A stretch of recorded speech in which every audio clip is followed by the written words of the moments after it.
Bismillahirrahmanirrahim. Alhamdulillah hamdan katsiran tayyiban mubarakan fi kama yuhibbu rabbuna wa yarda. Wa ashhadu an la ilaha illallah wahdahu la syarika lah. Wa ashhadu anna Muhammadan abduhu wa rasuluhu, amma ba'd. Akhwanil kiram rahimani wa rahimakumullah. Pada pertemuan yang lalu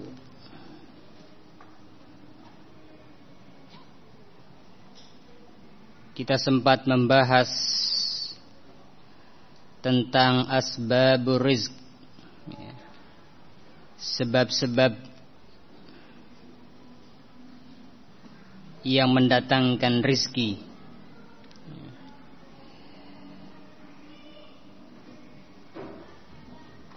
Ada beberapa sebab yang telah kita sebutkan pada pertemuan-pertemuan yang lalu, dari sebab-sebab yang mendatangkan rizki Allah subhanahu wa ta'ala.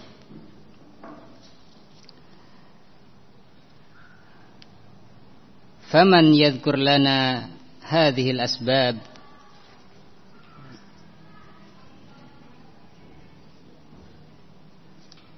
siapa yang bisa menyebutkan beberapa sebab tersebut yang sudah kita sebutkan?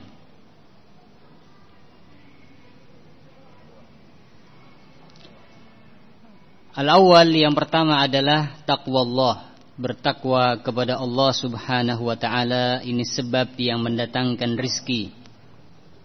Allah subhanahu wa ta'ala berfirman, wa may yattaqillaha yaj'al lahu makhraja wa yarzuqhu min haitsu la yahtasib. Dan barang siapa yang bertakwa kepada Allah, maka Allah akan menjadikan baginya jalan keluar, dan Allah akan memberikan rizki kepadanya dari jalan yang tidak dia sangka. Kemudian sebab yang kedua, at-tawakkulu 'ala Allah, bertawakal kepada Allah subhanahu wa ta'ala.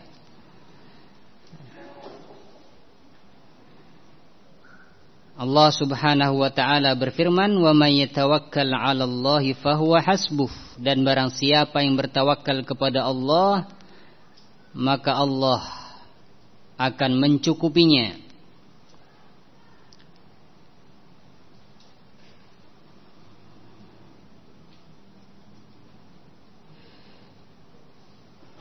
Yaitu menyandarkan diri hanya kepada Allah subhanahu wa ta'ala,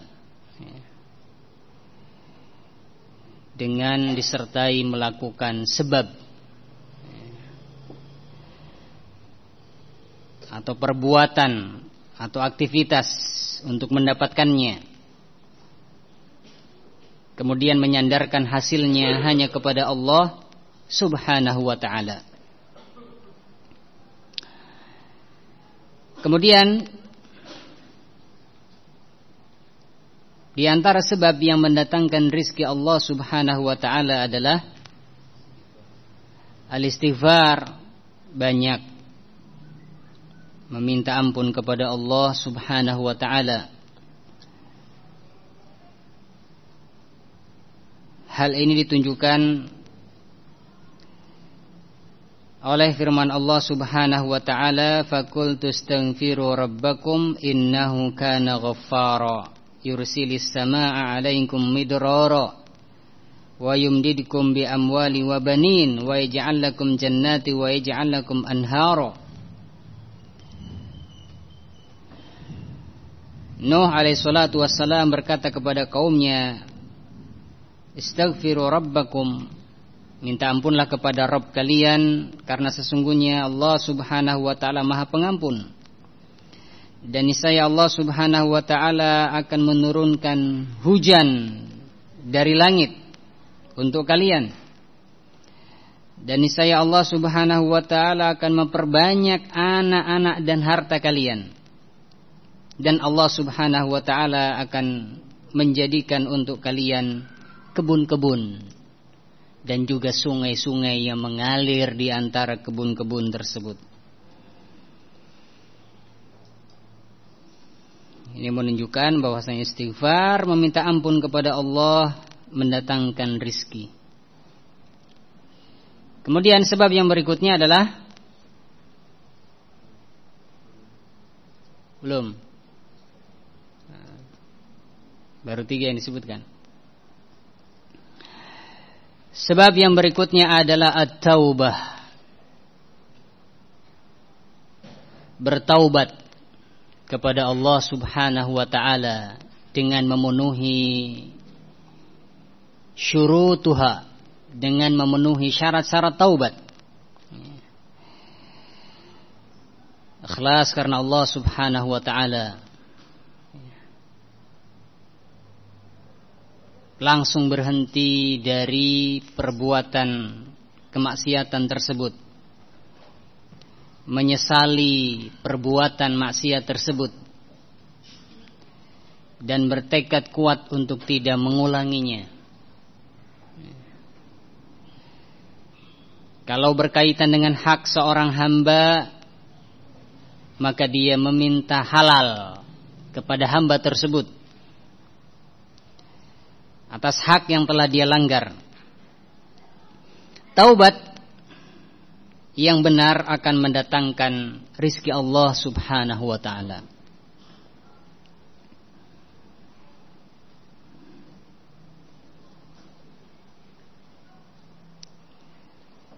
Allah Subhanahu wa ta'ala berfirman, wa anistaghfiru rabbakum thumma tubu ilaihi yumatti'kum mata'an hasana ila ajalim musamma.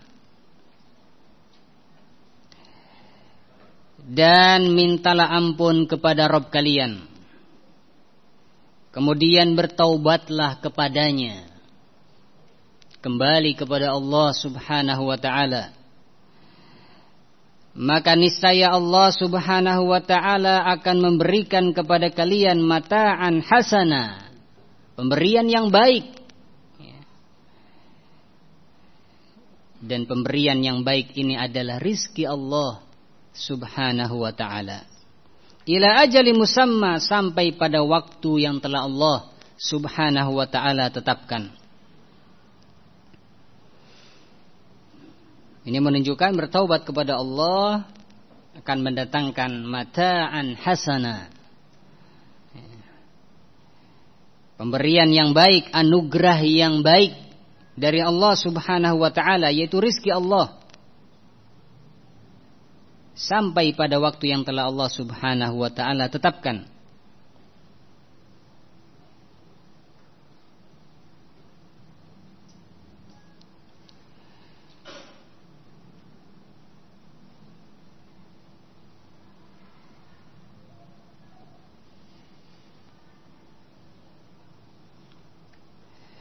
Kemudian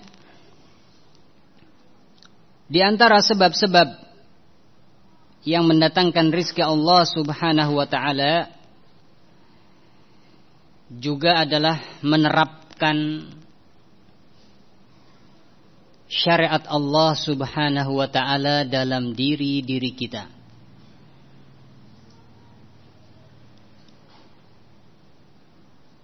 Dan menerapkan syariat Allah Subhanahu wa ta'ala di atas muka bumi ini. Ini sebab yang mendatangkan karunia dan rizki dari Allah Subhanahu wa ta'ala.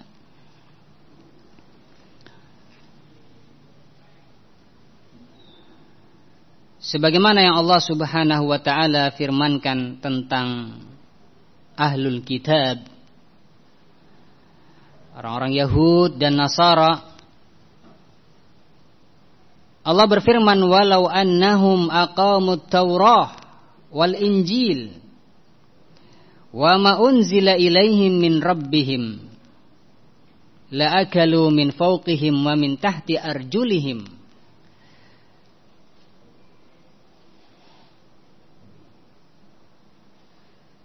Allah Subhanahu wa ta'ala berfirman, walau annahum aqamut Taurah wal Injil, wa ma unzila ilaihim mir rabbihim. Kalau seandainya mereka ahlul kitab melaksanakan hukum-hukum yang terdapat dalam Taurat dan Injil dan yang terdapat dalam kitab yang diturunkan kepada mereka, yaitu di dalam Al-Quran. Jika mereka melaksanakan hukum-hukum yang terdapat dalam Taurat, Injil dan juga Al-Quranul Karim yang Allah turunkan dari Rabb mereka, maka niscaya la akalu min fawqihim, niscaya mereka akan mendapatkan makanan dari atas mereka. Allah turunkan rizki dari atas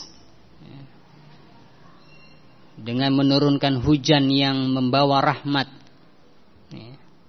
yang hujan tersebut menjadi sebab tumbuhnya pepohonan, tumbuh-tumbuhan dan seterusnya. Wa min tahti arjulihim, dan niscaya mereka akan mendapatkan makanan dari bawah kaki mereka, itu dari bumi, dengan tumbuhnya tumbuh-tumbuhan, pepohonan, dan seterusnya yang menghasilkan buah-buahan, biji-bijian, panen yang melimpah dan seterusnya. Ini jika mereka melaksanakan atau mengerjakan dengan benar apa-apa yang terdapat dalam Taurat dan Injil dan apa-apa yang terdapat di dalam Al-Quranul Karim.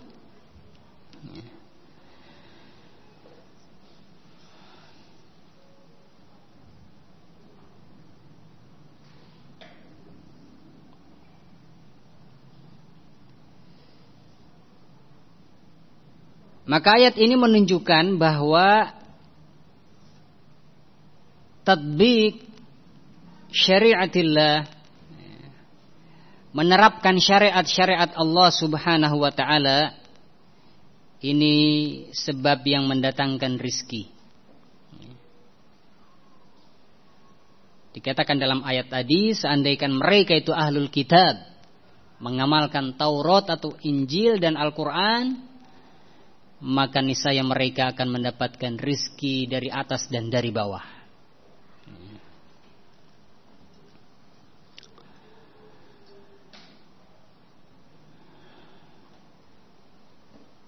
Ini yang keberapa?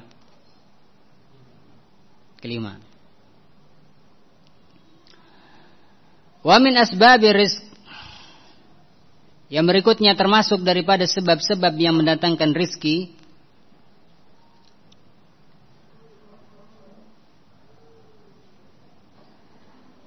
adalah al-hijratu fi sabilillah, berhijrah di jalan Allah.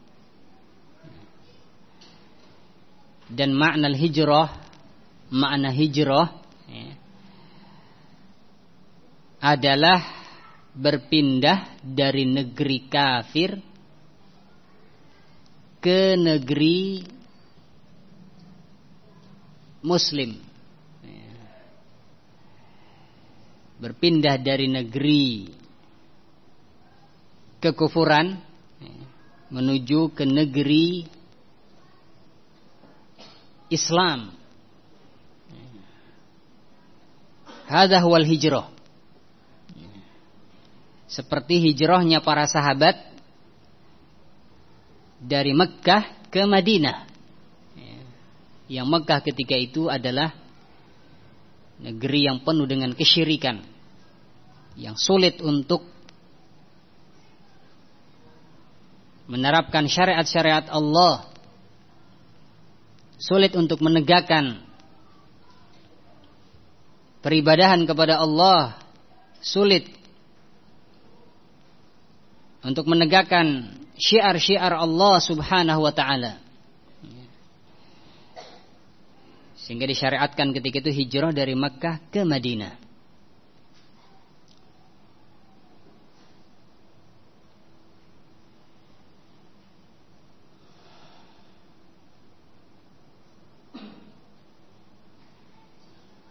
Namun ini berlaku hanya sampai Fathu Mekkah.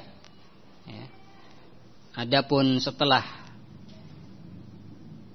dibebaskannya kota Mekkah, ya, ditaklukkannya kota Mekkah, ya, sehingga menjadi negeri Islam, maka tidak ada lagi hijrah dari Mekkah ke Madinah. Namun masih ada hijrah dari negeri satu ke negeri yang lainnya, yaitu dari negeri kekufuran ke negeri Islam. Dan amalan hijrah adalah amalan yang agung, amalan yang berat kecuali bagi orang-orang yang Allah rahmati.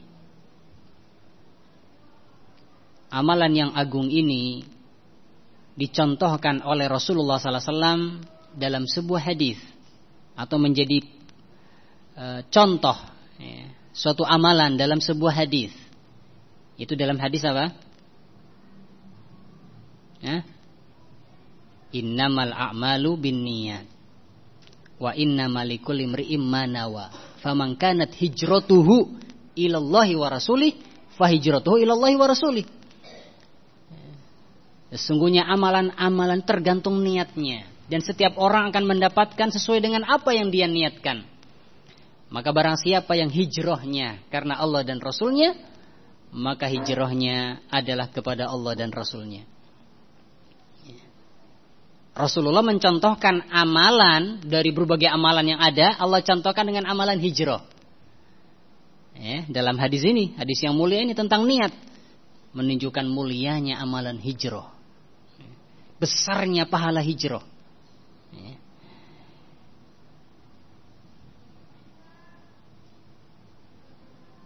Dan amalan hijrah ini adalah salah satu sebab yang mendatangkan rizki Allah Subhanahu wa ta'ala. Sehingga jangan takut. Nah, ketika hijrah harus meninggalkan kemewahannya, ya, kekayaannya dan seterusnya yang tidak bisa dibawa, ya. Khawatir di negeri yang lain dia tidak mendapatkan penghidupan, ya. Jangan khawatir dengan kekhawatiran-kekhawatiran yang seperti ini. Ardullahi wasi'ah, ya. Bumi Allah Subhanahu wa ta'ala sangatlah luas, ya.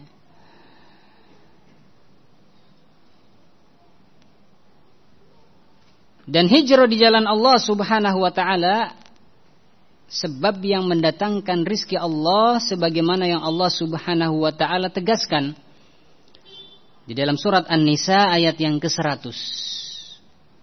Allah Subhanahu wa ta'ala berfirman, "Wa man yuhajir fi sabilillah yajid fil ardi muraghaman katsiran wa sa'ah." Dan barang siapa yang berhijrah di jalan Allah, maka niscaya dia akan mendapati di bumi ini tempat hijrah yang luas dan rizki yang banyak. Ya.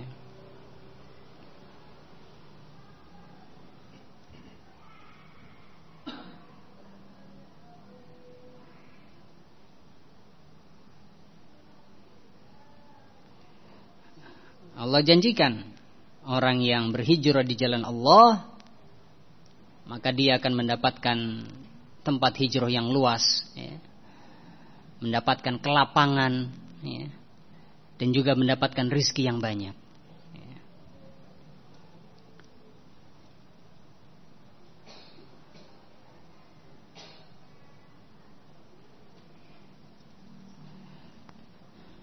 Demikianlah keyakinan para sahabat Nabi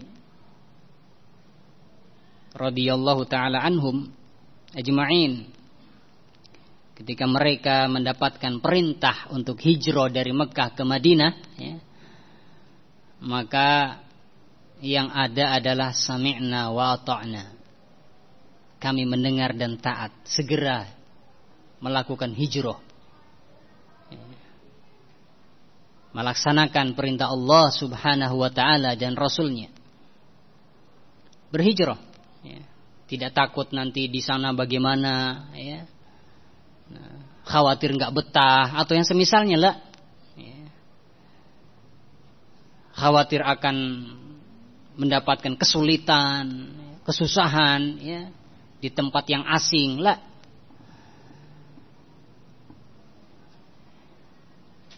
Mereka yakin bahwasannya Allah Subhanahu wa ta'ala yang akan menjamin, ya, kehidupan mereka. Allah Subhanahu wa ta'ala yang memberikan rizki, ya. Ar-rizku minallah, rizki datangnya dari Allah Subhanahu wa ta'ala, bukan dari makhluk.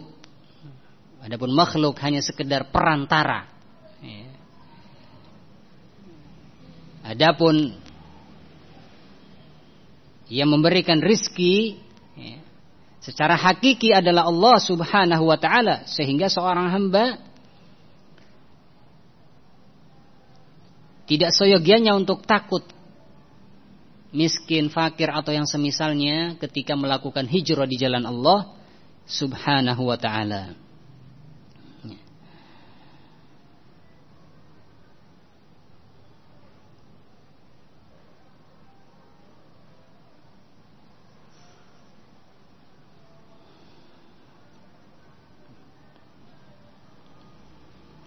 Fal hijratu sababun min asbabir rizq. Maka hijrah adalah salah satu sebab yang mendatangkan rizki Allah Subhanahu wa ta'ala.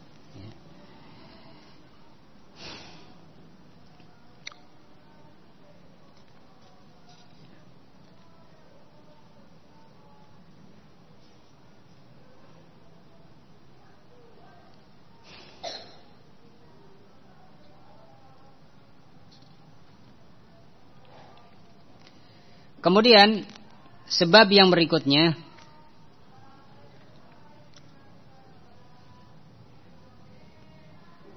yang ke-7,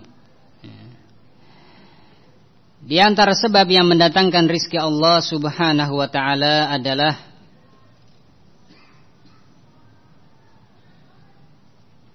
at-tafarruq li'ibadatillah, mencurahkan diri untuk beribadah kepada Allah.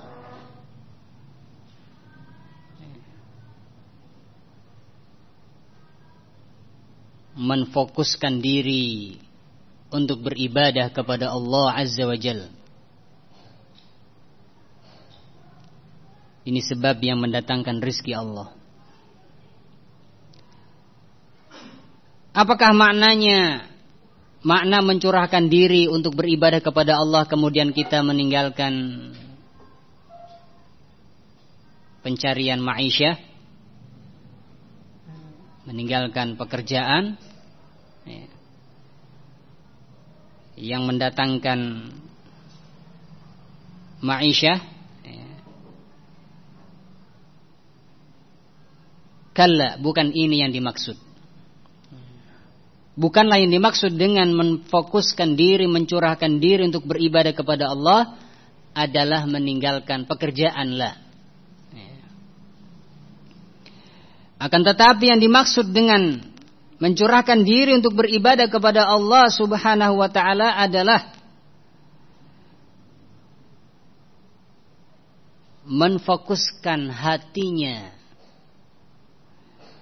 untuk senantiasa dekat dengan Allah Subhanahu wa ta'ala, mencurahkan hatinya untuk senantiasa beribadah kepada Allah Subhanahu wa ta'ala. Ini makna tafarruq li ibadatillah. Itu mencurahkan hatinya untuk beribadah kepada Allah Subhanahu wa ta'ala. Hatinya senantiasa terkait dengan Allah Subhanahu wa ta'ala, mengingat Allah Subhanahu wa ta'ala. Terdapat rasa khauf, rasa roja, ini amalan-amalan hati. At-tawakkal, dan seterusnya dari amalan-amalan hati. difokuskan kepada Allah Subhanahu wa taala. Adapun jasad ini maka tetap bergerak, bekerja untuk mencari rizki. Hatinya selalu terkait dengan Allah Subhanahu wa taala dan jasadnya bergerak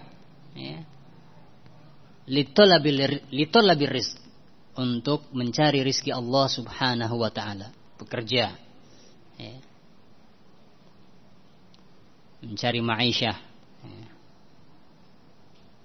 bil kasbi thayyib, dengan kasb, pekerjaan yang thayyib.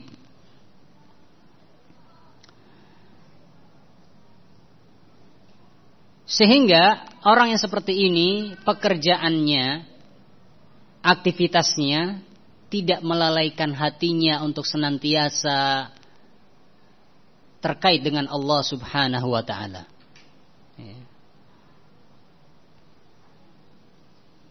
Ketika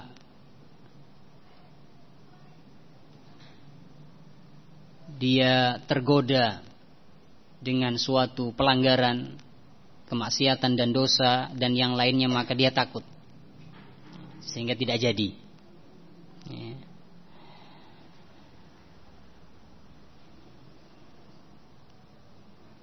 Ketika dia melakukan ibadah, kebaikan dan seterusnya, maka dia berharap agar ibadah dan amalan baik tersebut diterima di sisi Allah Subhanahu wa taala. Hatinya selalu ingat kepada Allah Subhanahu wa taala. Walaupun jasadnya ini mungkin bekerja dengan jenis pekerjaan yang berbeda-beda.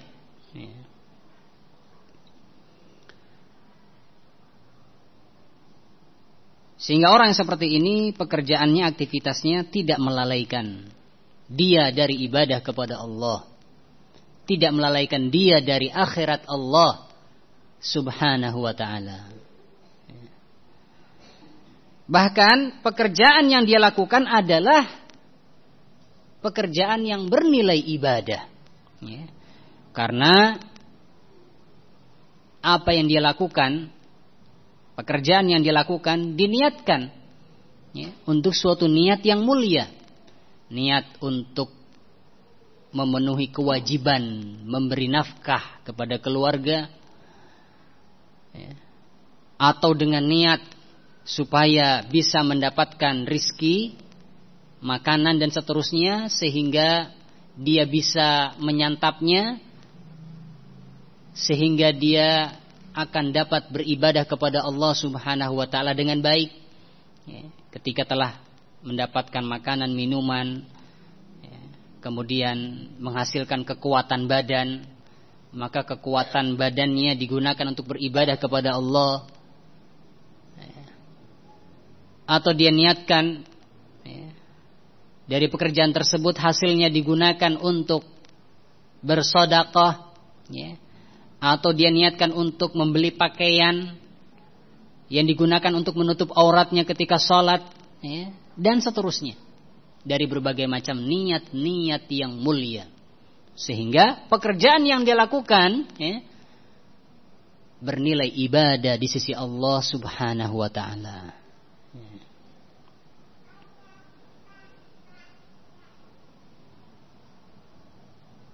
Bukan pekerjaan yang bernilai berlomba-lomba dalam hal dunia, bukan pekerjaan yang melalaikan dari akhirat Allah Subhanahu wa ta'ala, dari beribadah kepada Allah Subhanahu wa ta'ala, bukan pekerjaan yang tujuannya untuk at-takatsur, berbangga-bangga dengan banyaknya harta, tidak, tetapi dengan niatan-niatan yang telah disebutkan tadi, sehingga aktivitasnya mendapatkan nilai ibadah di sisi Allah Subhanahu wa ta'ala. Innamal a'malu binniyah. Sungguhnya amalan-amalan itu tergantung daripada niatnya.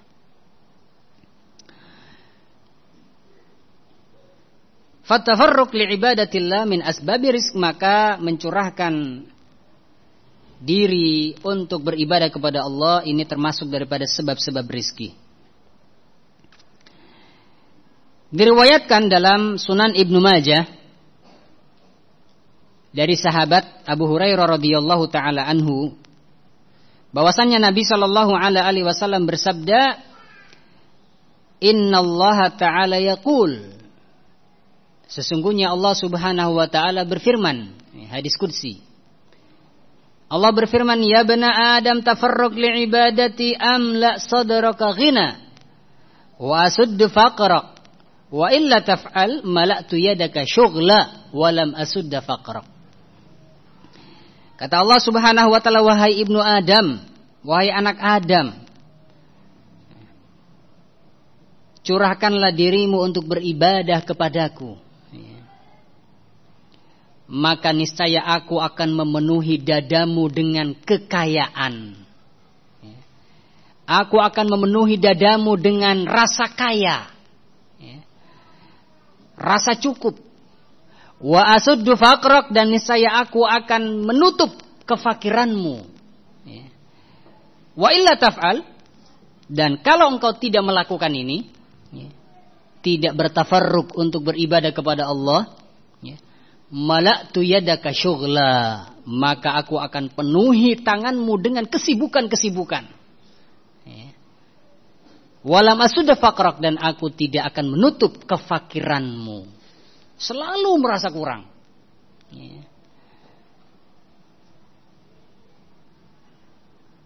Ini janji Allah Subhanahu wa taala bagi orang yang bertafarruq li'ibadatillah, mencurahkan diri untuk beribadah kepada Allah. Allah akan menjadikan kekayaan dalam hatinya. Laisal ghina an kasratil ard walakinnal ghina ghina nafs. Bukanlah kekayaan itu dengan banyaknya harta benda, melimpah ruahnya harta. Bukan ini kekayaan yang hakiki. Nyatanya banyak orang yang melimpah hartanya, tetapi tidak merasa kaya, selalu merasa kurang.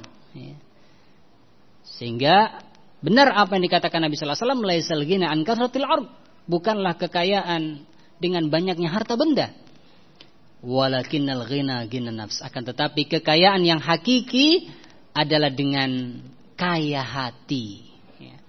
Hatinya merasa kaya, merasa cukup dengan apa yang Allah Subhanahu wa taala bagikan kepadanya.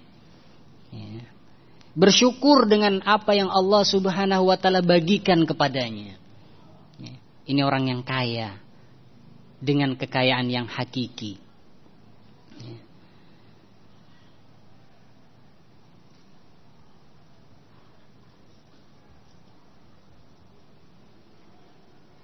Maka bertafarruq li'ibadatillah, mencurahkan diri untuk beribadah kepada Allah, ini sebab yang mendatangkan rizki. Allah akan menjadikan hatinya kaya. Allah akan menutup kefakiran dari diri orang yang bertafarruq, mencurahkan diri untuk beribadah kepada Allah Subhanahu wa taala. Jika tidak demikian, hatinya tidak terkait dengan Allah, tidak mengingat Allah Subhanahu wa taala, tidak takut kepada Allah, tidak ada rasa harap kepada Allah, maka orang-orang seperti ini akan Allah penuhi tangannya dengan syughul, kesibukan-kesibukan.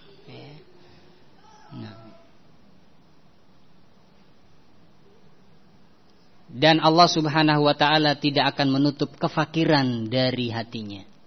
Dia selalu merasa kurang, selalu merasa miskin, fakir, dan seterusnya.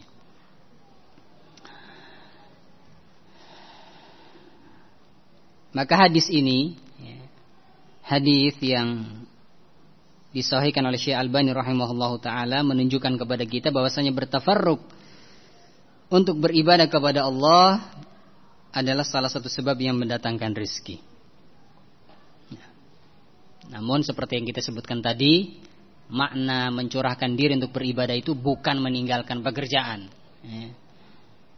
Nah, karena ini makna yang keliru, makna yang diyakini oleh kaum sufi, orang-orang sufi.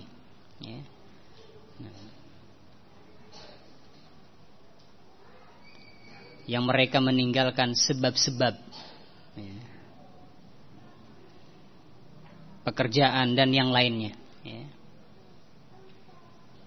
tidak peduli dengan sebab-sebab tersebut. Bahkan mereka menganggap melakukan sebab-sebab itu jenis kesyirikan. Padahal tidak demikian. Melakukan sebab ini masyru', disyariatkan. Yang terjatuh ke dalam kesyirikan adalah yang menyandarkan diri kepada sebab. Sehingga Syekhul Islam rahimahullahu ta'ala mengatakan, at-tawakkul bila asbab maqduhun fi syari'ah, wa tawakkul bila asbab qadhun fi syari'ah, wa tawakkul 'alal asbab, yang kedua wa tawakkul 'alal asbab syirkun. Atau kama qala rahimahullahu taala, bertawakal tanpa melakukan sebab ini tercela dalam syariat. Motornya nggak dikunci. Kenapa nggak dikunci? Nanti hilang. Tawakal 'alallah. Ini apa? Ini tawakal yang keliru. Ini tercela. Mestinya dia kunci rapi. Nah, bila perlu dengan kunci ganda. Kemudian saya bertawakal kepada Allah kalau sampai hilang. Karena sudah berusaha untuk menguncinya. Ini tawakal yang benar. Sehingga bertawakal tanpa melakukan sebab ini tercela dalam syariat. Mau hafal Quran tapi nggak mau, jadi hafid tapi nggak mau menghafal. Mau kenyang tapi nggak makan. Keliru. Dan yang kedua, bertawakal kepada sebab, menyandarkan diri kepada sebab, inilah yang dikatakan syirkun, kesyirikan. Karena dia menyandarkan dirinya kepada sebab, bukan kepada Allah.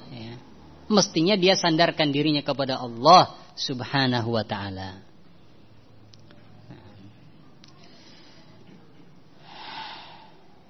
Sehingga makna mencurahkan diri untuk beribadah kepada Allah, maknanya bukan meninggalkan ibadah, bukan meninggalkan pekerjaan. Afwan, maknanya bukan meninggalkan pekerjaan, tetapi maknanya adalah hati ini selalu terkait dengan Allah subhanahu wa ta'ala, mengingat Allah subhanahu wa ta'ala, sedangkan jasad ini tetap melaksanakan as-sa'yu fil kasb, usaha untuk mendapatkan kehidupan, makanan, harta dan yang lainnya.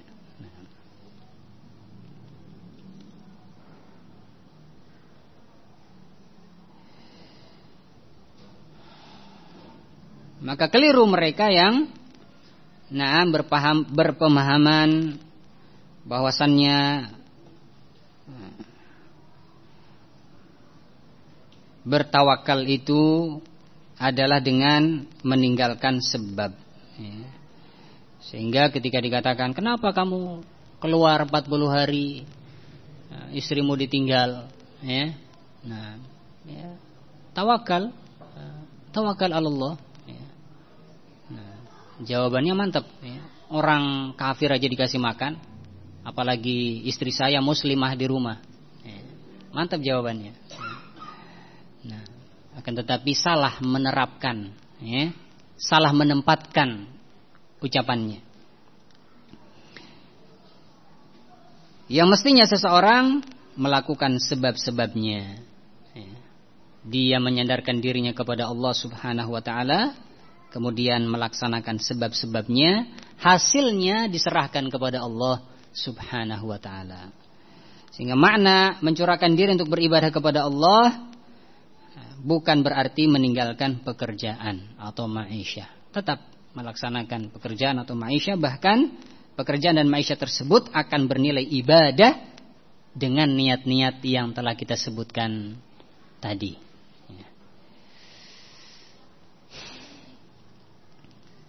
Sudah masuk isya ya?